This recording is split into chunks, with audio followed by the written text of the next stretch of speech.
ঠিক আছে নাও এবার কাটো। Happy birthday to you. তোর বোন হাততালিটা বাজাবে তো সবাই।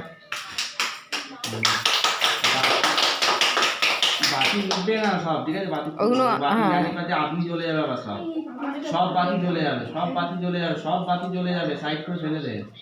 একটা বাতিও নিবে না, সব চলে যাবে অটোমেটিক। আমিও ভিডিও করছি, এই মাথাটাকে ঢুকিয়ে দিয়েছি।